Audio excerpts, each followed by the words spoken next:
అందరికీ నమస్కారం. వాగ్దేవి సరస్వతి ఛానల్ వికట కవి తెనాలి రామకృష్ణ హాస్య కథలకి స్వాగతం.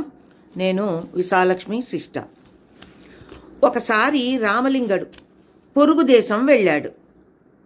రామలింగడు ఆ దేశం రాజుగారి కొలువులో చేరాలి. కోటలోకి పోవడం చిన్న సంగతి కాదు. సరే చూద్దాం అనుకుని బయలుదేరాడు. కోట దగ్గరికి చేరాడు. వాకిలి దగ్గర రత్తయ్య కాపలా ఉన్నాడు. కొత్త వాళ్ళని లోపలికి పోనీయం అన్నాడు. రామలింగడు బ్రతిమలాడాడు. వాడు లంచం అడిగాడు. రామలింగడు రత్తయ్యని చాటుకు పిలిచి, అయ్యా, నా దగ్గర ఇప్పుడు డబ్బు లేదు, నన్ను లోపలికి పంపించు, నాకు దొరికే కానుకలో సగం నీది అన్నాడు. వాడు ఆశపడ్డాడు. లోపలికి పోనిచ్చాడు. రామలింగడు కోట లోపల కొంత దూరం వెళ్ళాడు.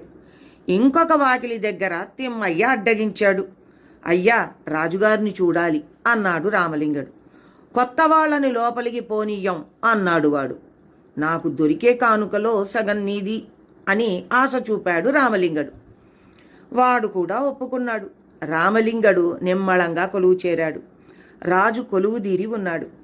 ఏం కావాలో కోరుకో అన్నాడు రాజు.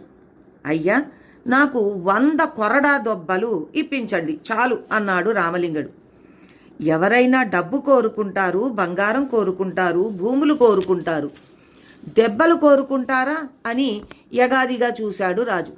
తప్పదు మహారాజా, నాకు దెబ్బలే కావాలి, దయచేసి ఇప్పించండి అన్నాడు రామలింగడు.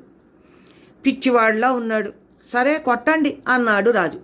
మహారాజా మన్నించండి, ఈ కానుకలు సగం మొదటి వాకిలి రత్తయ్యకు పోవాలి, సగం రెండో వాకిలి తిమ్మయ్యకు పోవాలి. ఆ ఒప్పందంతోనే వాళ్ళు నన్ను లోపలికి రానిచ్చారు. పాపం వాళ్ళను మోసం చెయ్యలేను అన్నాడు రామలింగడు. అప్పుడు రాజుగారికి అసలు కథ తెలిసింది. రత్తయ్యకి తిమ్మయ్యకి కొరడా దెబ్బలు తప్పలేదు. రామలింగడికి మంచి కానుకలు దొరికాయి. రాజువారి కొలువులో చోటు కూడా దొరికింది.